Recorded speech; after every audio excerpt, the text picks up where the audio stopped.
continue. I'm going to try and go through uh, a bit faster because we have only until around 12 o'clock, and there's some important slides that we can relate to dawah for tourists and this kind of thing later on.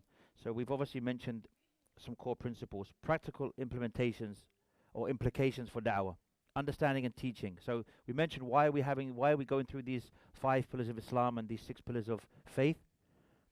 Because they are essential not only for us to know as Muslims and to follow, but also for educating others in the principles of Islam. Their role in dawah, these pillars provide a structured approach to introducing new converts or those interested in Islam to the core message or the core beliefs of Islam. And they serve as starting points for deeper conversations about faith, practice, and devotion in Islam.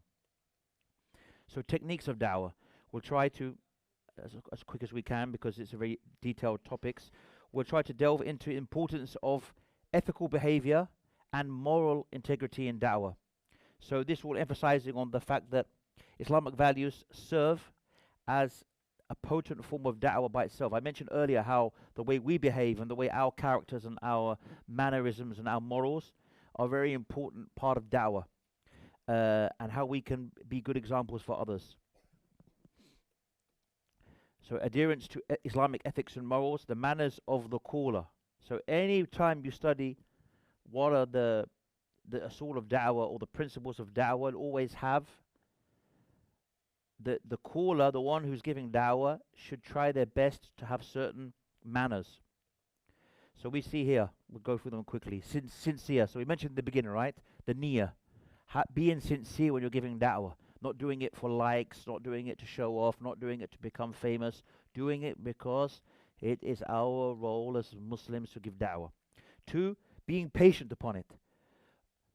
Has anybody ever heard of the 3 kinds of patience? Anyone have come across that? The scholars, they say that when you have sabr, there's 3 types. First is you have patience. For example, first thing people think of being patient is being patient when there's trouble, when there's hard things in life. This is only one of the kind of patience. So you have the patience of dealing with musibah, with calamity, with problems in your life, right? Another example is, the scholars have said, is you have patience in doing good deeds. You have to have patience, right, to continue to pray 5 times a day, to do good deeds. So you have patience in doing good deeds. And then you have to have patience to stay away from haram. Maybe somebody feels like he's going to fall into haram. He has to be patient to avoid it. So patience is very important in da'wah. And you'll come across people who won't understand what you're saying. They may be rude to you. You know, you have to be patient. Have to have priorities set right. Like we mentioned earlier, priority is Tawheed, the pillars of Islam. You should be seeking knowledge yourself. Keeping yourself away from these useless. So, like I said, trying to avoid watching all these kind of debates that people do all the time that don't really give you any strong foundation in reality. Doing your best as someone who's giving da'wah to be following the Quran and the Sunnah. Making the effort, like these young men, mashallah, in the Arabic school. Doing their best to read Quran and learn the Arabic language. Constantly seeking Allah's help. Consulting the people of knowledge. That's a very dangerous thing. If the person who's giving da'wah, they feel like I'm a da'i now, I've studied a bachelor's, I've studied a master's, khalas, alhamdulillah, I can just do things myself. No. You'll find even some scholars, they go back to scholars. So that's very important. You leave the end result to Allah. That's what we mentioned earlier, this hidayah of tawfiq, that Allah is the one who opens the hearts. You give da'wah, you leave the result to Allah. And that you have resources available. So when you're learning, you have these resources you can use for da'wah. And the da'i should be someone who is known for good things in the community. It doesn't mean if someone was a bad person and they made tawbah and they want to give da'wah that they can't. But it means that generally, they should be someone who is generally known to be a good person. Because how can you give da'wah? Imagine now this person, I don't know, he's a famous rock star or rap musician. Okay, yeah, maybe he can give da'wah to a non-Muslim, but nobody would take him serious as a caller to that which is good when he's rapping about haram things or doing haram things. So that's important as well. So the role of ethics. So we mentioned living by example.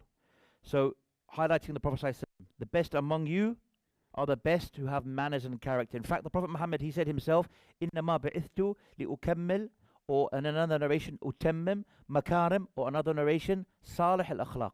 I was not sent except to perfect the best or the most noble of characteristics, manners. And of course, the scholars, they say that the first manners the person has to have, which is good, is his manners with Allah, by following him and obeying him. But then, with everybody, Muslim, non-Muslim, residents, citizens, tourists, we have to have the best of character. The Prophet ﷺ, he said that one of the heaviest, or the heaviest thing on the mizan, on the scales on the Day of Judgment, is good character. And he also said, the person who has good character will be like this with me in Jannah. And he also said, the best of you are the best of character. So this is very important, that you have to be following the Prophet ﷺ and having these kind of good characteristics.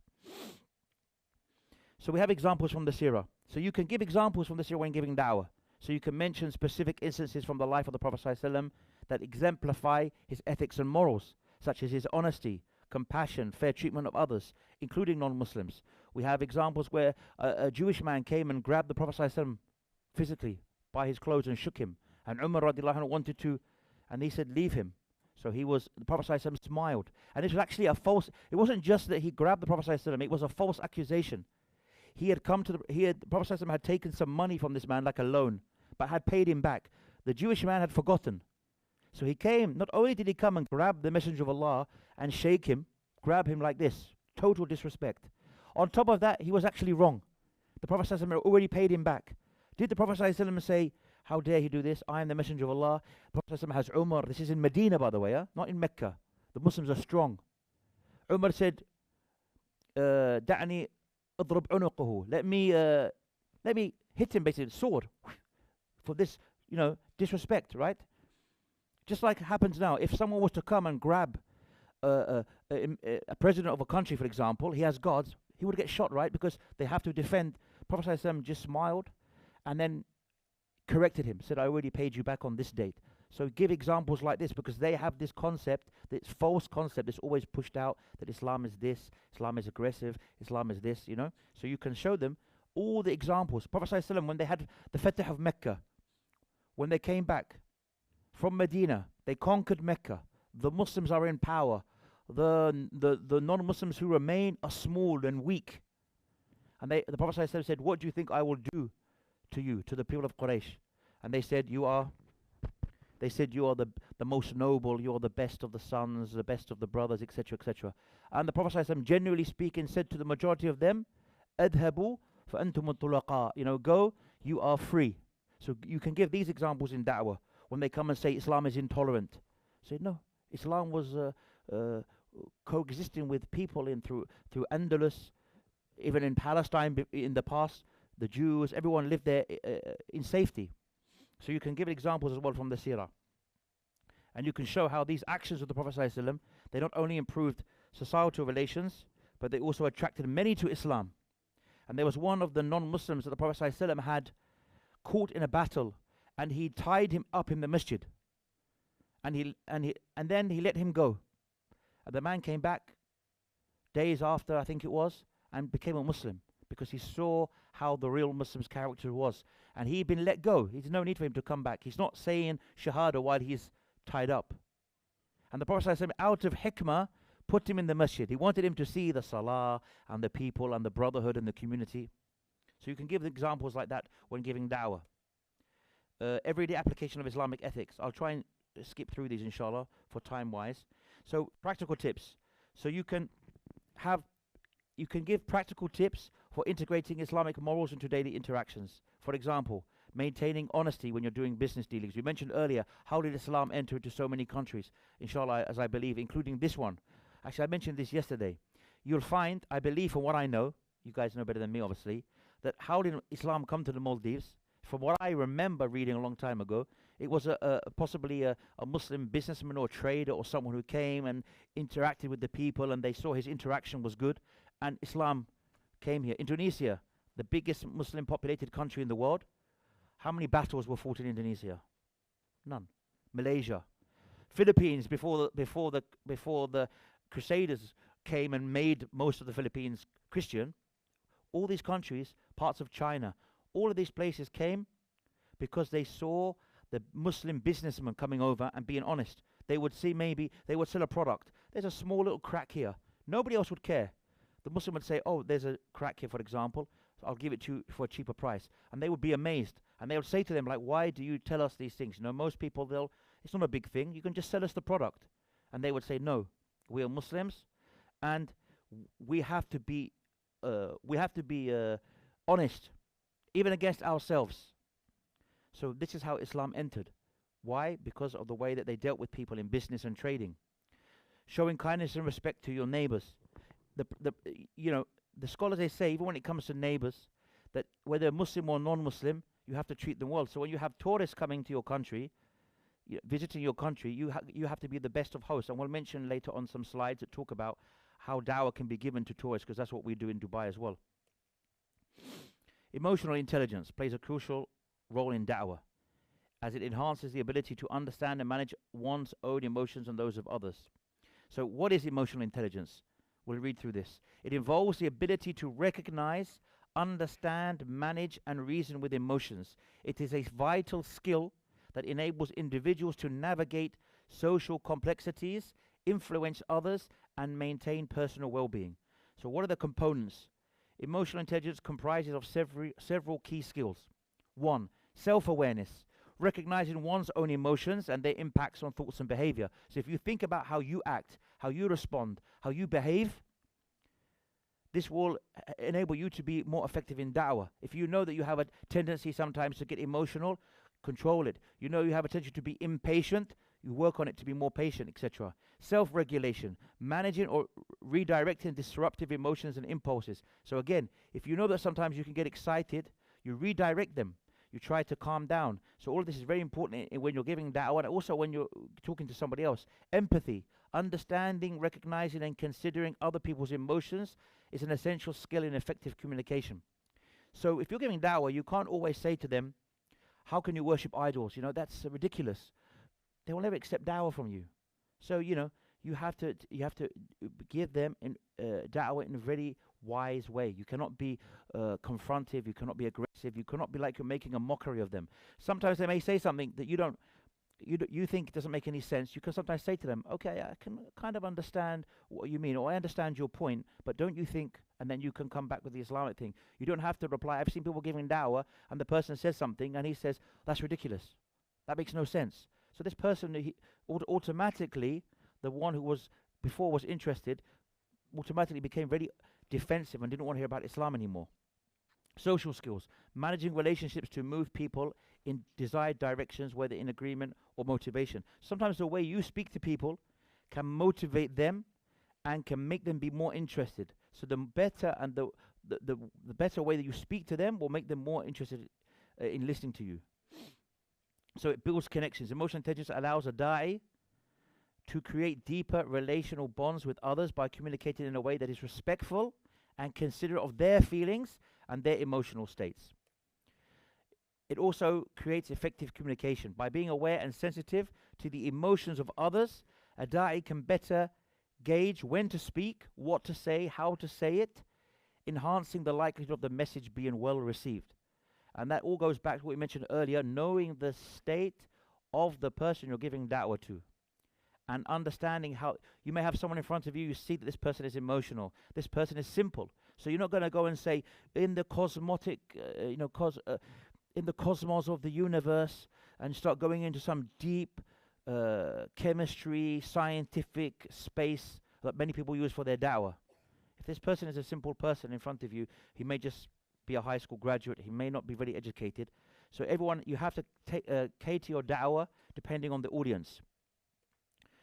Conflict resolution. If you have higher level of emotional intelligence, it helps you to manage and resolve conflicts that may arise during da'wah by addressing issues calmly and constructively without escalating tensions. So how do you put it in da'wah? Empathetic engagement.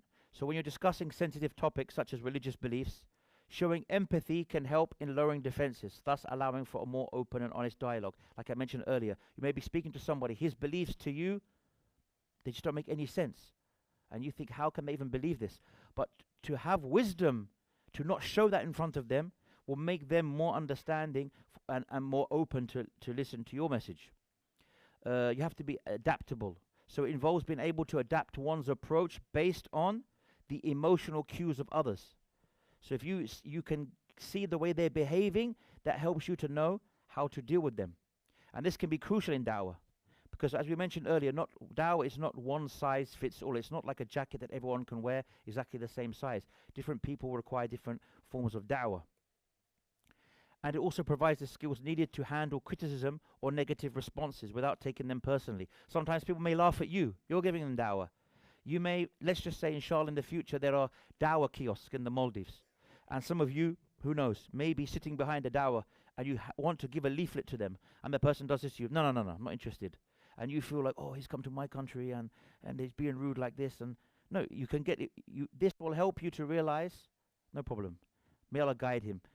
You have to be patient. I have to be patient. If I am funny with him now, they may get a wrong idea of Islam. Because what people do, which is wrong, in an ideal world, an ideal situation, nobody will judge Islam based upon Muslims. But that's not what happens, right? They see Muslims doing something, they say, oh, this is Islam. So whenever whenever any non-Muslim sees any Muslim doing something, they always generally will think this is Islam. So sometimes you may want to say something.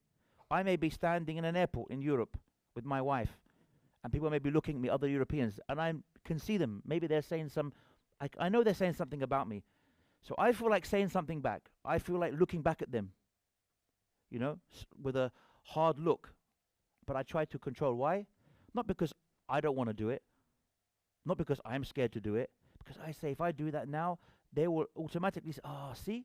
Even though they're the ones who are wrong. They're the ones giving me a funny look. They're the ones looking at me in a horrible way. Maybe they're laughing, and I know it's about me. I can't hear them.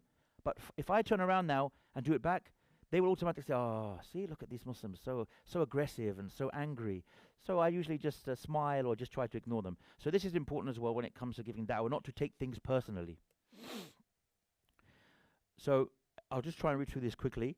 Mindful practices. Engaging in mindfulness can enhance self-awareness and regulation. It involves being fully present and aware of our thoughts and actions without overreacting or becoming overwhelmed. Again, we shouldn't overreact when we're giving da'wah. We shouldn't become overwhelmed and emotional. Active listening. It improves listening skills, not merely to respond, but to truly understand. So sometimes people giving da'wah, they're very excited. They know they have the truth. They have the haqq. They're going and going and going and going, and they're not listening to the other person. We have to be able to understand that we also have to listen to that person to understand what their beliefs are, what their issues are, for us to be able to give proper da'wah. And continuous learning. Attending workshops or courses on emotional intelligence can equip da'is with practical tools and techniques to improve their interpersonal skills. And maybe this is something in the future when, inshallah, if certain activities come, the ministry can arrange those kind of negotiation, emotional intelligence kind of people to train on that kind of thing, how to deal with people. Because if you're not used to it and all of a sudden they say, okay, mashallah, we've opened now da'wah kiosks, this person, go there, and this person's not experienced in having discussions with other people, especially non-Muslims, then this could also be, it could have the opposite effect. They may do a bad job without even realizing it. So again, effective communication skills. I don't want to spend too much time on that. So these are what we have to have. Convey the message clearly. So the essence of da'wah is to, you can see the highlighted aspects here, convey the message of Islam. To do this effectively, you need to be able to communicate in a clear, concise, and understandable way, whether you're explaining the concept of tawheed or addressing misconceptions. What is essential is that you're coherent. People understand what you're saying. And a logical manner is crucial. So you have to be clear, like we said. You cannot be going into information that is not clear to that person. Like I said earlier, if you're giving it to a non-Muslim and you're saying Allah subhanahu wa ta'ala or the Prophet, the Prophet sallallahu alayhi wasallam, and they don't understand what that means, you will kind of lose them in the thing. They will not understand. They may not even realize you said the Prophet Muhammad, because they just heard after this long Arabic terminology, and they didn't even realize you're talking about the Prophet Muhammad in the first place. So you've lost that whole sentence you wanted to explain to them. It was the Prophet Muhammad, peace be upon him. They don't even realize what you were even talking about, because all they remember is this Arabic that kind of confused them in the middle. Listening. Active listening is crucial. Paying full attention to the other person you're giving da'wah to the speaker, understanding their message, responding thoughtfully and remembering the conversation. And this also shows to the other person respect, and it builds their trust. If you're just giving them dawah and they're trying to stop and you're saying, oh yes, and you're cutting them off because you had a great dawah point you wanted to mention, they don't feel that you're respecting them, and you kind of lose this mutual trust, and they will lose interest in the conversation. Non-verbal communication, body language, eye contact, facial expressions, these are all important in communication. Positive non-verbal cues. So you could be talking to the person, just simply smiling, nodding their head will make a big difference when you're giving them da'wah. And building relationships. So da'wah is not just about providing information. It's about building relationships based on mutual respect and understanding. Good communication skills allow you to connect with others on a personal level. And this will sense what, as I mentioned in the last slide, trust, and they'll be open. And that will make them have more, inshallah, acceptance for Islam. So strategies for effective communication. Know your audience. We mentioned that earlier. That is the way you put your language, your tone, your content should fit the understanding, the background of your audience. So this may involve using different approaches for different age groups, cultures, or religious backgrounds. So you're not going to give da'wah, for example, to somebody from the people of the book like a Jew or a Christian, as you would someone who worships idols. There's different aspects. So you can use stories of we mentioned earlier, you can mention stories like how the Prophet ﷺ and the Quran, they use stories to illustrate profound truths. Integrating relatable stories can enhance the understanding and retention. So we mentioned earlier, when you're giving da'wah and you're mentioning the fifth pillar of Islam, the Hajj, when you tie that to the story of Ibrahim alayhi salam, they can automatically relate because they believe in the Prophet Abraham. Also asking questions to them. You can engage them by asking them that make them think about it. You can put back to them. They say to you, why is Islam the truth? You can tell them, but you can say to them, why do you think Islam isn't the truth? Or why don't you become a Muslim? What's holding you back? Did you ever think of becoming a Muslim? You can put a question to them that makes them answer. And when they give you the answer, you understand, okay, this person doesn't have an issue with Islam actually. He just thinks that his family won't accept it. So you know how to speak to them. You know how to engage them. So what you shouldn't do, these are like the do's and the don'ts, right? They always say to you, there's do's and there's don'ts for da'wah. Don't attack or be aggressive. So when you're giving da'wah, like I mentioned earlier, you may have challenging questions or they may resist. And this is where, the communication skills come into play. So you have to remain calm, patient, respectful. And you must also do so as you pass on the points to them. So you should avoid starting any kind of dialogue, as it mentions here, with aggressive or confrontational remarks, as this can make people defensive and put up mental blocks. I used to know a guy who was involved in da'wah, and he was very good, but so many people, he would lose them, because as he's giving them da'wah, after he's been speaking to them for like 15, 20 minutes, and they're interested and they're like nodding, he'd go and say to them, do you understand what I mean? Do you agree with me? And when they would say no, he would sometimes laugh. We say in English sneer, S-N-E-R, like, as if like, it's like you're saying to that person, how stupid are you? That's what it looks like when you do that kind of, and then that would it. I saw people that look like this person. Because I used to work with him, so alongside him, so I used to notice him. And he did that more than once. Or he'd say, come on, he'd laugh and say, how can you not understand that? It's so obvious. And that was it. That person is gone. They shut down. Before they looked like they could be interested in even becoming a Muslim, but because of that da'i's behavior, when they didn't understand a particular concept, they were pushed away from Islam. And also you should be direct in your responses. So you shouldn't, if you don't know an answer, what happens is some people, they come and say, oh, you Muslims, you can, for example, you disrespect women, or you can have 4 wives, or whatever it may be, right? They try and come up with something, and then the Muslim will say, well, actually, he'll try and give an answer that's not true, or try to, we say in English, beat around the bush. He won't be direct. If you don't know, you don't know. You say, yes, Islam does say that. I don't know. I can find out. If it's someone you're able to contact in the future, you can say to them, I can find out and get back to you. But you shouldn't look like you're trying to avoid the topic completely, because then this will make them think that there's something wrong with Islam and you're trying to hide it. For example, there is a very well-known Christian group called the Mormons.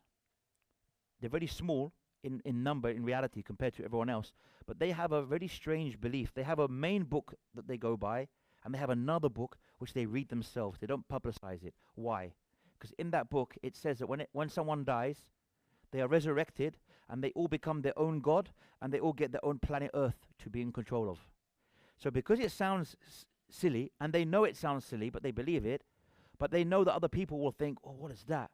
They don't talk about it. This is another book that they keep. They just read amongst themselves. But the other book they preach to people is a different one. So when if they ask you questions and you don't give them honest answers, you try to like hide it, they'll think that you're doing like those people. They think that you are trying to hide Islam because you think that you know that this thing is wrong. So if you don't know, you say, I don't know the answer to that. But for sure, if it's in Islam, there is a valid reason, because everything in Islam has a benefit for us and is revealed for a reason. And you should be direct in your responses, as it says, because if you do this evasive answers, it will cause a lot of confusion and distrust. Also, you have to be inspiring. Remember I mentioned earlier, when you're giving da'wah, what does it say here? Effective da'wah involves inspiring others with the beauty of Islam, combining skills, deep knowledge of Islamic teachings, and compelling presentation. So during discussions, avoid interrupting others, as I mentioned a bit earlier, unless absolutely necessary, and refrain from starting responses with no, or what you need to understand, that person should say, or I agree.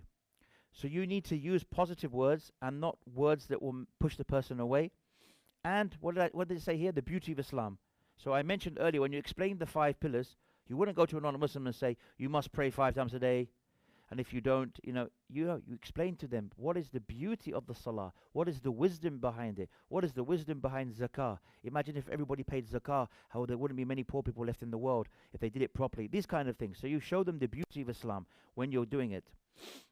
So in summary, good communication and presentation skills are vital in da'wah. They help to ensure that the message of Islam is conveyed accurately, respectfully, and in a way that resonates, that stays with individuals. They also enable us to build meaningful relationships, handle difficult conversations, adapt to various audiences, and inspire others with the teachings of Islam. So now we have different methods and strategies of Islam. So we have a personalized approach. So we have one-to-one conversations. This could be private discussions. This could be addressing specific questions. We have educational workshops and seminars that could be non-Muslims could be invited to. I mentioned already how we have what we do in Dubai. I'm just going to walk a bit. What we do in Dubai is we have every Ramadan, and this is something that could easily be implemented even in a place like Maldives. So every Ramadan we have we call it the Emirati iftar experience. People are invited. Sometimes we did it in a hall. One time we did it in a 5-star hotel. So non-Muslims are invited. Sometimes even tourists come. It's not just people who live in Dubai. We invite them and they come, and we give them a little lecture about Islam, why we fast. It's an opportunity to give da'wah through fasting. So we say to them Ramadan. So when we explain, we don't just say to them Ramadan, you fast. We explain to them the 5 pillars of Islam. So they're there to hear about Ramadan, but at the same time we get to talk about Tawheed, because we explain the 5 pillars of Islam. So these are kind of things that can be done. So we have community events, as I mentioned. This is where you can bring people from other faiths and you can have discussions, community gatherings. Digital da'wah, we mentioned that earlier. Very important now to use platforms like Facebook, Twitter, Instagram, to share Islamic content. And again, like I said, you don't have to be doing the content. You can say, I use Instagram. What's stopping anyone making a page, making sure that obviously they're sharing content which is correct, and just resharing other videos. You'll find some of the most popular Islamic da'wah, or even for Islah for Muslims or da'wah for non-Muslims, Instagram pages or YouTube. It's not a particular one person doing it. He's just taking videos from other people and putting them there, and now has hundreds of thousands of followers. And you'd be surprised sometimes this person says, I became Muslim because I watched this particular video on this Instagram page. So anyone here could do that. And again, using websites and blogs, etc. Literature. Now, this is something that can definitely be done. Imagine, so I think Brother Sheikh Muti, he mentioned, these, I can't really hand them out. We have leaflets here. Maybe later on you can have a look. These kind of leaflets we are using in Dubai. We have around 160, I think it is, 170 stands. We have metro there, like trains, like a train system, internal Dubai metro. Most of the stations there, when you come out of the station, you have a stand with these Islamic leaflets there. Hospitals, government buildings, soon, inshallah, the airport, some of the border, when you go from one country to other by car, we have these there. You can, this is a very effective way. Somebody may say, I don't mix with tourists, how can I give da'wah? Da'wah doesn't always mean you have to speak to them. You could have here in the Maldives, all over the place, these stands. You don't even need to have a person there. You don't need manpower, you don't need staff, you don't need NGO volunteers, you don't need to pay anybody. You just have stands in all the essential locations in Maldives where tourists comes, in the harbors when they get the boats, wherever it may be. On the local islands, you have a local mosque. The tourists, for sure, they come. Tourists always do this. They'll take photos from the mosque right where they, sometimes they don't want to come in the mosque. They know they shouldn't go in, maybe. They're not dressed properly, so they don't go. But they come outside, they take pictures. Right there you have a stand. Ministry of Islamic Affairs, stand with those leaflets on the local islands. Someone says, for example, so we have the leaflets, right? Kiosks, as I mentioned, all these different locations. Shopping malls, universities, the kind of places I mentioned.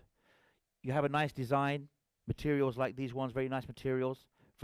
These are very simple, but anyone who reads this, even if you're a Muslim and you're a graduate of university, when you read these leaflets, they're really nice to read. So that's what the non-Muslim is also gonna read through.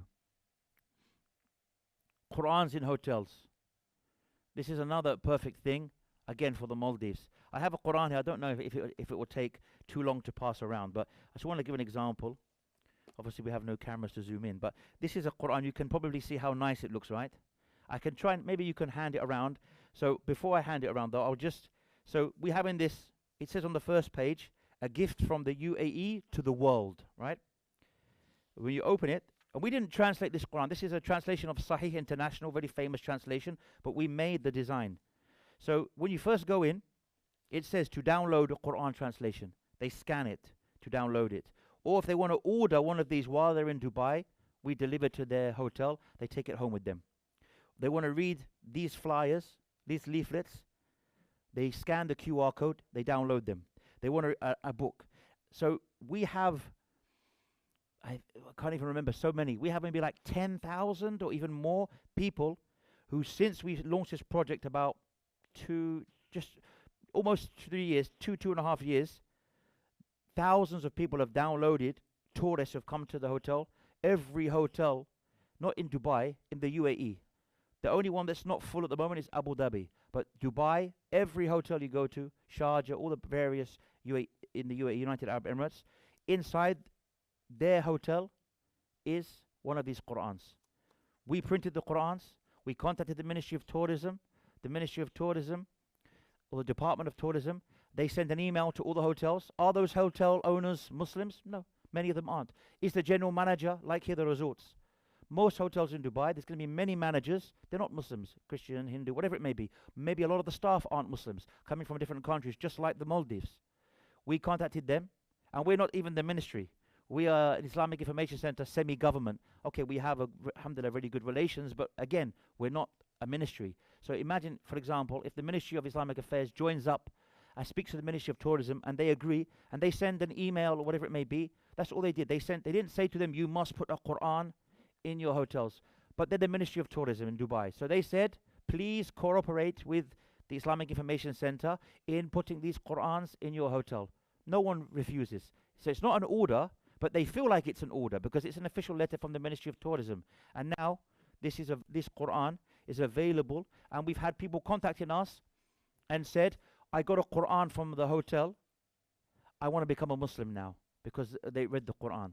So this is an example, a very good example of how that can be done. Because somebody may say, okay, we can put a kiosk on a local island, but we can't go inside the resorts. I can't walk into a resort and walk up to them in the restaurant and give them da'wah. Or we cannot put a stand or a kiosk in this 5-star resort. But if you have a Quran in each room of the 5-star resort, alhamdulillah, that's da'wah. Most people, when they see Quran, Westerners, they will at least say, oh, what is this? This is the Quran that I've been hearing about. They'll at least flick through it. Or they'll, like we see, thousands and thousands of downloads we've had from this. And we've had hundreds of them saying, I want to take the Quran with me. Can you please deliver to my hotel before I leave? So this is a really good thing that can be implemented. This is probably one of the easiest things that can be implemented, inshallah, dawah-wise. Because you don't, again, just like the kiosks, you don't need to have a lot of money. You don't need to have staff. You don't have to pay people because the Quran is in the room. That's it. It's a one-time thing. You implement it across the country, perfect da'wah. So you see, this is what we've done there, nationwide. Actually, the first time in the world, first time in the world where you have Qur'ans in all hotels. There's not, to our knowledge, another Muslim country that yet has done that. We, alhamdulillah, Brother Zuhair and Discover Islam reached out to us because they are also, mashallah, very passionate about da'wah and said, can we get some of them? I think we sent over maybe 10,000 or something. So now in Bahrain, many of the hotels, the hospitals, they also have this Quran there. And inshallah, we hope that happens here in the Maldives. Prayer mats. QR code. This is something that maybe, this is a plan we have to do and the good thing is we don't care about copyright. We don't like, oh no, we want to be the first ones to do it. Now I've said it on Maldives, maybe Brother Zuhair will go to Bahrain, maybe they'll do it. No, there's no copyright. Many times we do projects sometimes, and maybe from the wisdom is that we let this product or this project, we don't put our name to it. Like the Awqaf in Dubai, they may say, look, yeah, we can do this project, but can we use our name? We don't say, no, we must be there, Islamic information. We say, no. If it's easier to get permission for you guys as the Awqaf, put the project under your name, we will do everything. So we have a plan now to put in the hotels, you know, I don't know about here, but in the hotels in Dubai, they always have a qibla. Do you have that here? Okay. So most of the hotels, this is not like, this is just the hotels. It's from the Dubai government or the UAE government. You build a hotel, you must have a qibla thing. It's not a dawah thing. It's just so when a Muslim comes, he knows where to pray.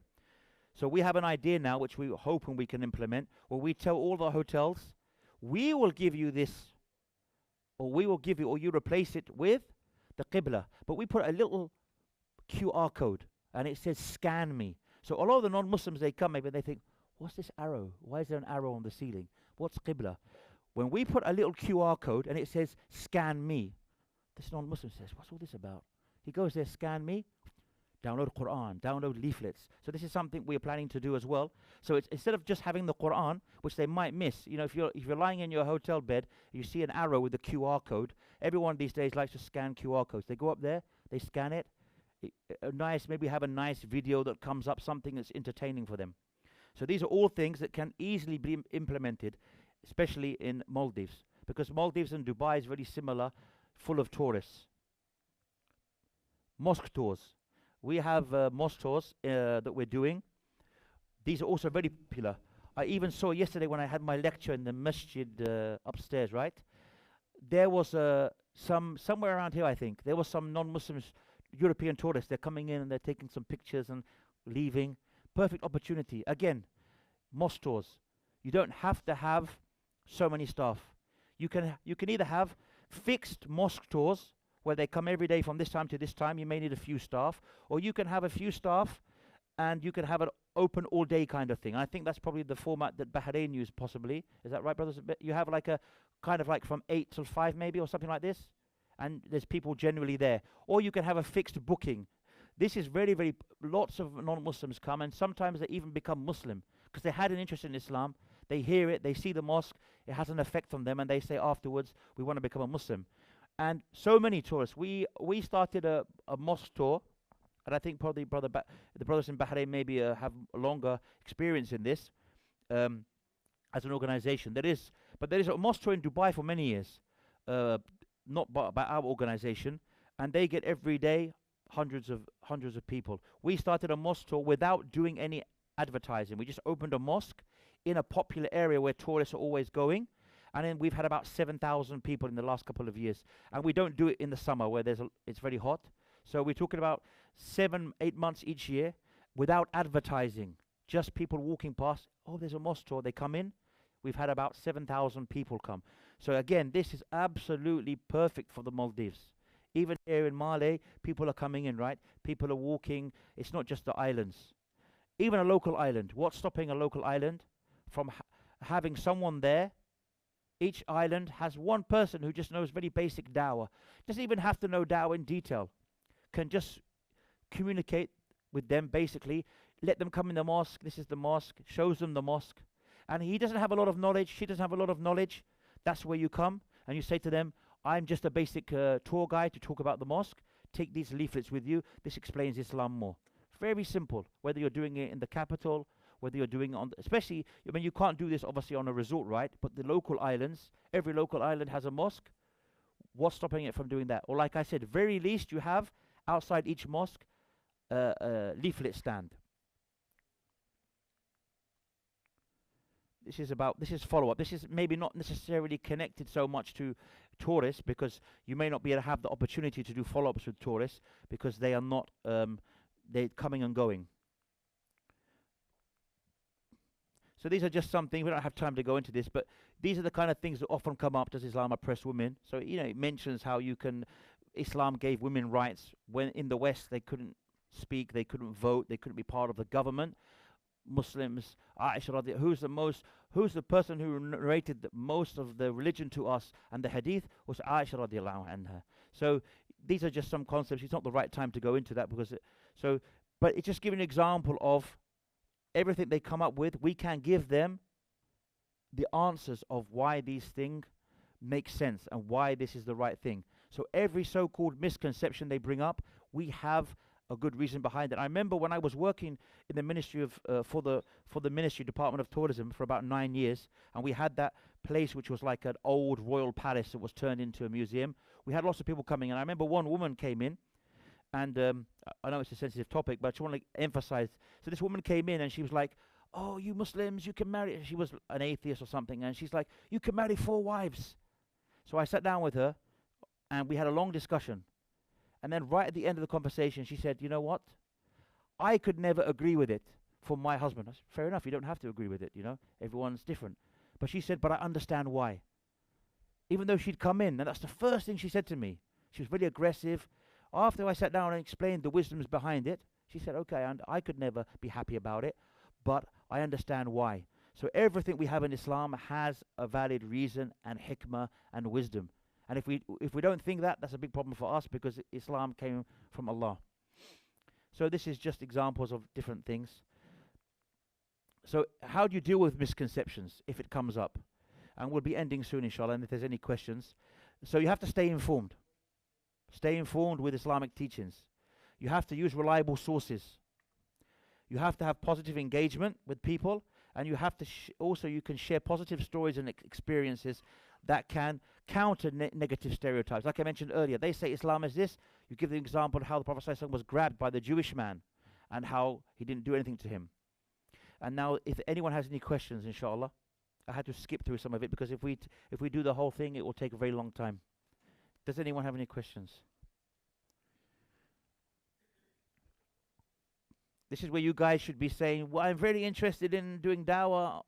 Please, how do we do this on the local islands, or how do you implement this?"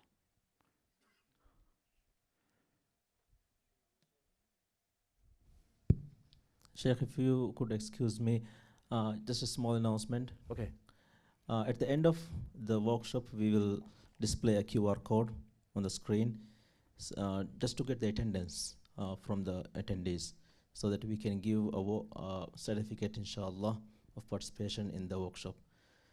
Can I also get one? Yeah, you will get for sure. Also, the online attendees, we have already posted in the comments section the link of the form, so they can right away fill the form. Maybe in the meantime, we can hand. I can hand this around. This box. I mean, you can have a look at the box. This box is when we give it to like VIPs. So it's not necessarily to see the box, but maybe you can. It will take a while, but I couldn't bring too many with me. And this copy is to keep for the ministry. But you can let them have a look at it and see how nice it is. And this is the one that is in all the hotels. So if anybody is having any questions they would like to ask the Sheikh, the floor is open. Related to the topic, no like fiqh questions and Yeah, not Fatawa. fiqh or not even personal, yeah? Fatawa you can ask the ministry. Yeah.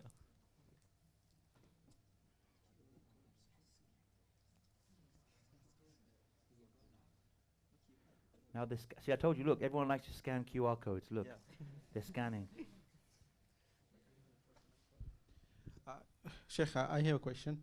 With regards to the emotional intelligence, you mentioned that in one of the slides that self-regulation, right? So when someone is having disruptive emotions, we have to take into consideration of that factor. Do you mean in terms of the da'i or al-madu? Even both. Both, right? Yeah, both. As it mentioned there, because you have to control your own emotion, right?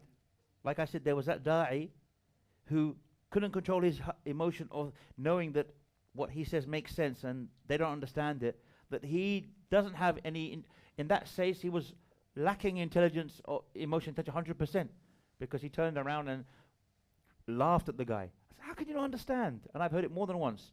So as soon as you do that, what kind of da'wah they're going to, you know, you don't hear that, even you don't see that in the seerah of the Prophet ﷺ, right? Where he's laughing at them. Yeah, regarding the Dawah corner that you mentioned in UK, I also sometimes watch in YouTube those things, and I find it quite aggressive actually. And there are public figures as well, from UK as well as from US as well. I find their Dawah very aggressive. I mean, is there any? Is there any? For example, a niche area or people to whom I can be aggressive like that, or it is just not good in general? I think if, but I think if the person you're speaking to may take a certain level of excitement, maybe you can come back with that, but without violating Islamic principles. You know, but I think that the issue more is about those people who sit there and should there be this kind of da'wah in these public places where most of the time, you know, someone could say, but there are people who become Muslim. But there may be some people, and this has happened, you know, like from certain Islamic groups, they say we'll go everywhere and give da'wah. They may go to a nightclub and give da'wah. And they can say to you, but people become Muslim when I give da'wah in the nightclub. But it doesn't mean that that's the right way to give da'wah, right? So I can only speak from what I've heard from different scholars when they've said that these public debates are not the right way to go about it, because, and I've seen it many times, they get cut off. And then the person takes that video and says, Muslim preacher proven wrong in the speaker's corner, because he didn't get a chance to reply, because someone screamed and shouts and the camera goes away, or the person who's watching it, he wanted to watch this debate to become convinced as a Muslim, he's a weak Muslim, he goes away with a doubt. And what happens is, the person gets lazy, shaitan comes to him. He never goes and searches for the answer. But that doubt stays in his heart 10, 20, 30 years.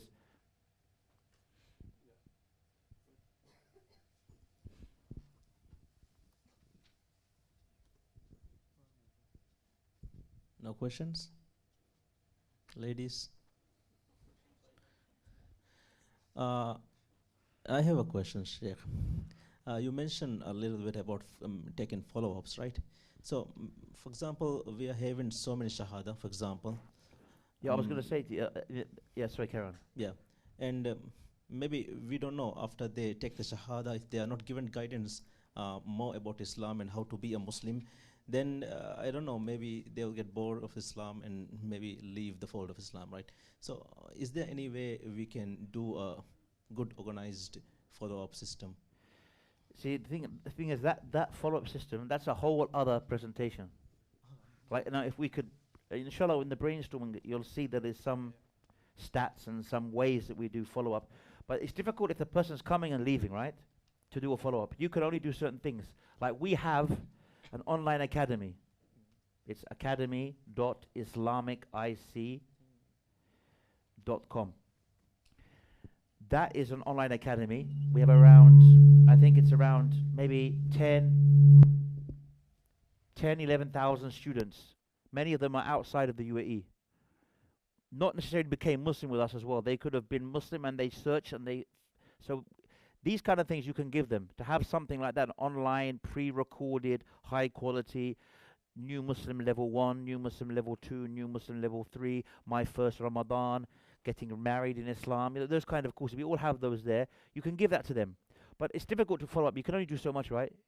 Some people you may try to follow up. You can't contact them anymore. Their number's changed. So if they're leaving the country, it's much more difficult. You can only try and give them reading material. Every Muslim, for example, when anyone becomes a Muslim in our center, we give them we call it a gift of happiness. It's a box. They open it. There's a Quran. There's a new Muslim guidebook. It's a famous book. Sometimes we give them like a thobe, because they, if they live in the UAE, and that goes away with them. And we give them an interactive PDF. They click on this PDF. It says if you want to apply for a certificate, and it's an interactive one. So you click on the picture of a certificate. It opens a page to officially get your Dubai government certificate. You click on this link, it takes you to videos on wudu. You click on this link to join the academy. You click on this link to ask any questions. And it's all one PDF. So every new Muslim gets that PDF sent to their phone, whether they're here or they're leaving. But of course, if they're going to another country, you can only do your best. You can give them that kind of PDF, which is on their phone, which has learning resources, and just hope that they continue. But if they're in your country, then there's lots of different, but that's a whole presentation. Or it's a meeting alone, but yeah.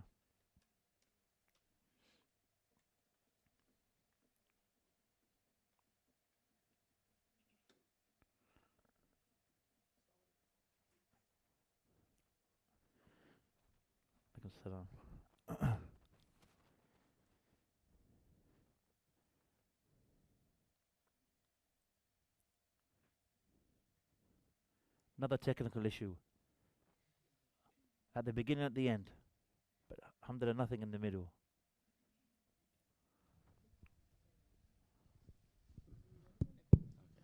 Assalamu alaikum. Maldives is highly dependent on tourism. And like 12 to 15 years back, tourists are not allowed to inhabited islands, especially after 6 p.m.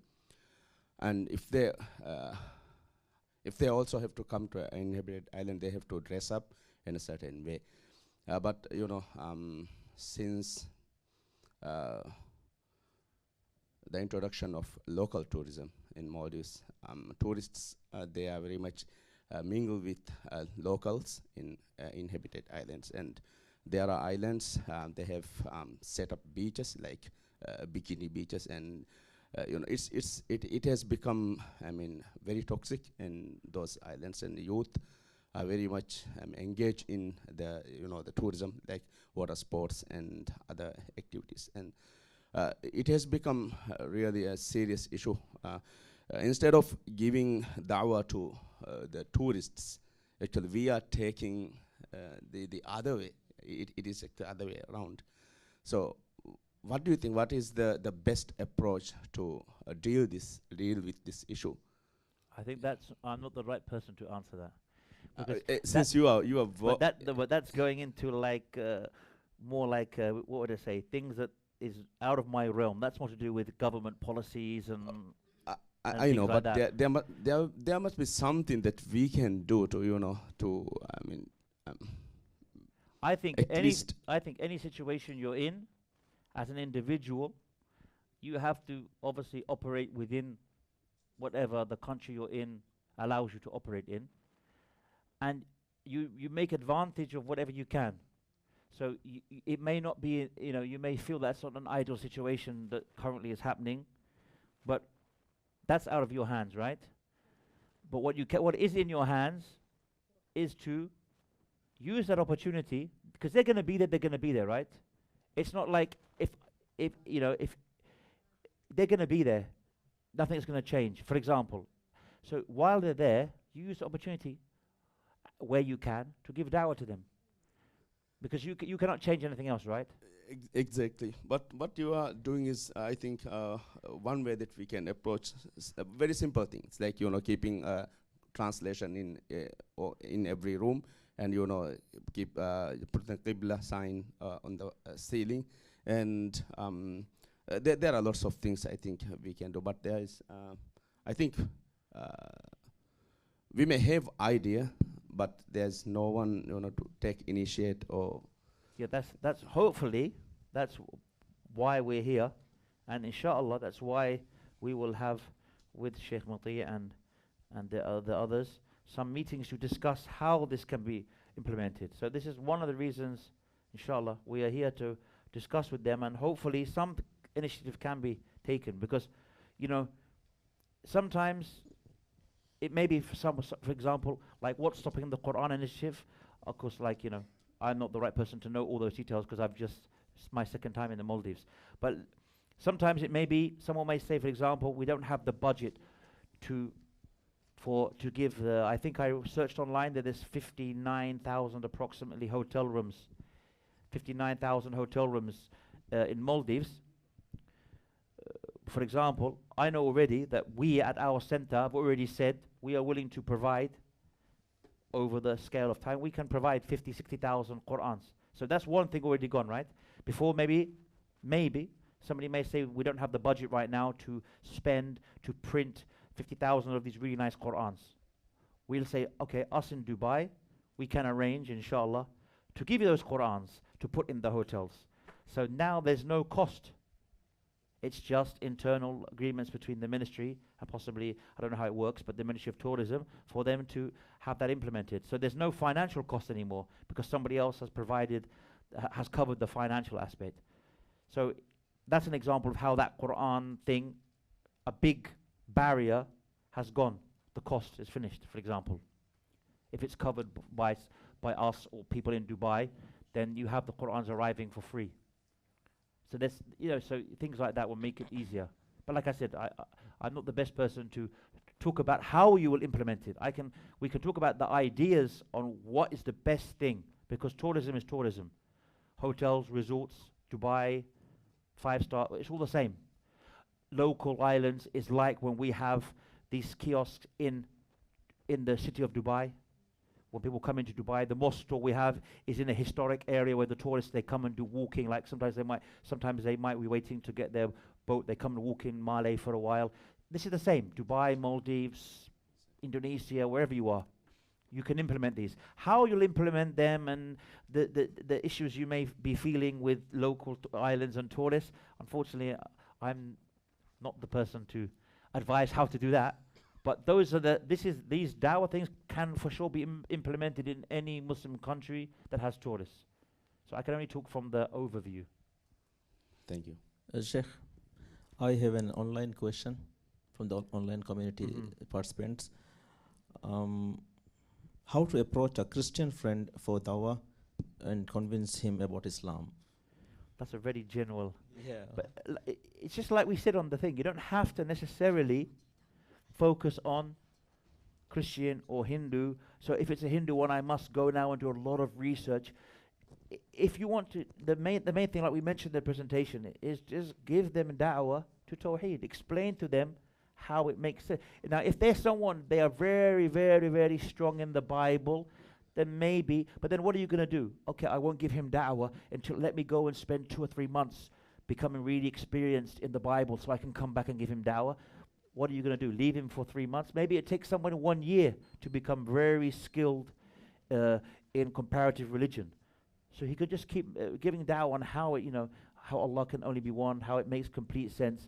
This is the same kind of principles we mentioned for anybody really.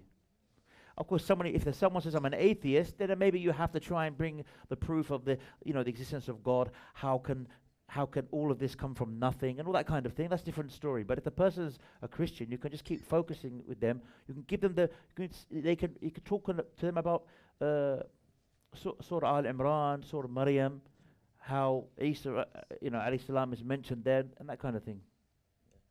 So we don't need to go into the details of that the Bible But is there'll wrong. be specialized people maybe who are already very skilled in Islamic knowledge. They decide they'd like to read some of these other, get an idea of other religions in detail, so they can discuss with them. But not the average person doesn't need to start going and delving deep into comparative religion. You don't find in the past the scholars, generally speaking, or the prophets, they would just come and they would just call the people to worship Allah alone. They wouldn't go into great details. They would just always focus on that.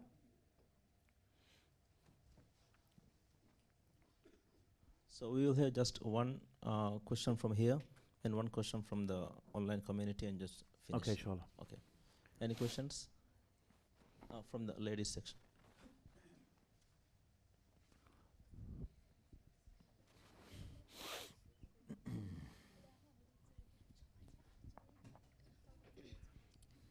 Assalamu alaikum. Assalamu Sheikh, my question is, I have a friend, and she is, well, I can't call her a Buddhist now because I talked to her, I gave dawah to her, and she believes, I was able to convince her to believe in the kalima La ilaha illallah faqat. Only that. Yeah. And beyond that, I'm not able to convince her to practice Islam. So, what do I do? She only la ilaha illallah, or she also believes Muhammad Rasulullah. She believes in the kalima, yes. Okay, but she became a Muslim, but she's not practicing. She's not practicing. She told me that it's difficult for her to have to fast, to do all these things. But she believes, she left like worshipping in idols. She says she believes in Allah. But for her, it is difficult to practice Islam. But she took the Shahada. She took the Shahada, yes. A long time ago? About 2 years ago. So this one, all you can really do is just keep advising the person, because there are quite a lot of people that it's not something that I publicize, but my own mother, she took Shahada maybe 3 years ago, but she's not praying, she's not really practicing Islam, but she said she believes and she took the Shahada.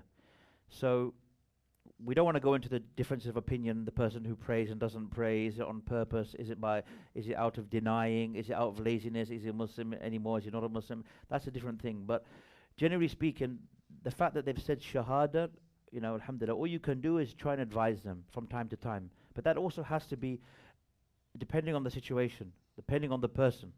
There may be a person, if you keep pushing them, they will leave Islam. There may be a person that they don't mind you keep reminding them. I'll just wait for this.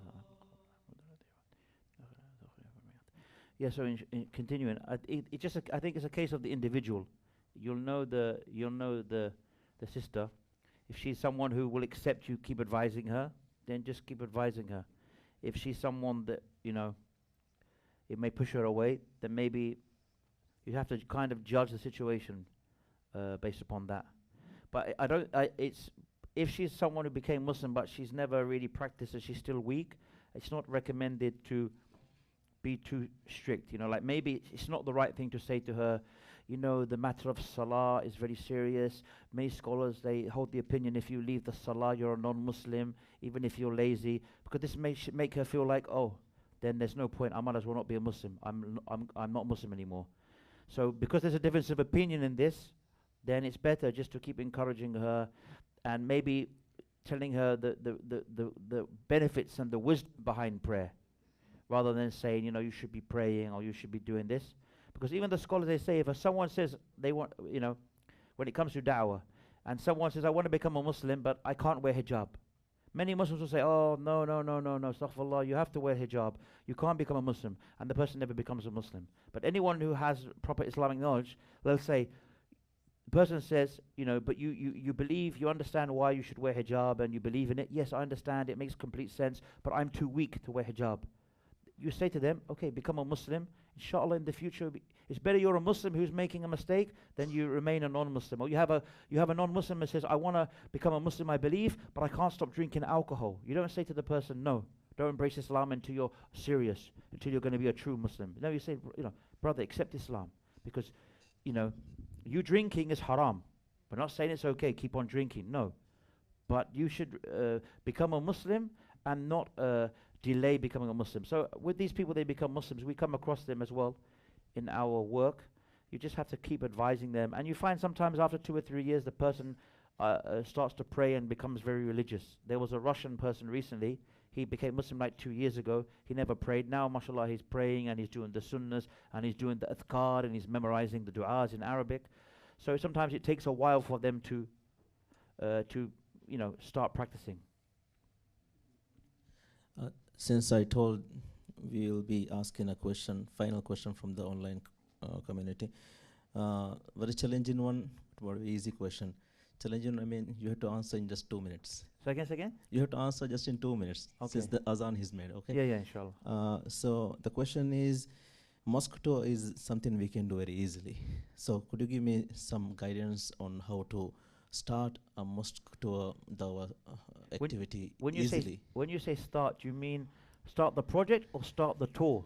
Mosque tours in islands, for example, Yeah. tourists are going to islands. So how to start a mosque tour Dawah event or activity in a simple, and how to start? Yeah, I think I touched upon that a bit earlier, but I gave an example, like if you don't have manpower, you can have like one person on that island, right, who can be someone who has basic knowledge, who can let the people come in and show them around, at least explain what is the mosque, we face Mecca.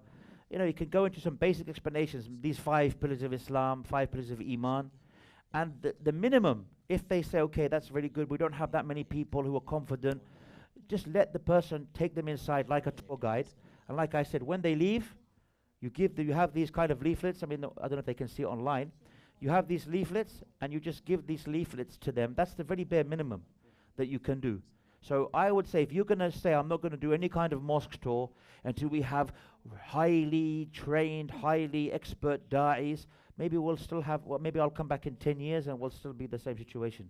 Because it's not always easy to find high-level, scholarly graduates from Medina or something, tour guides for mosque tours. But if you say, no, we have general Muslims, we have these young guys, or we have people who can, we have a couple of guys on our island who's good, they're good speakers, they have basic knowledge. Let's start off this mosque tour. We'll open it up every day. We notice the tourists, they always walk past this part of the island to go for the water activities, or I don't know about dress code, but that's something else. But we see them walking through at this time. Let's do every day. We could put a sign saying open day or open hour. Have a look, come and see our mosque. They go in for that hour every day. And like I said, they have someone there, 1 or 2 people. You can have some abayas hanging up.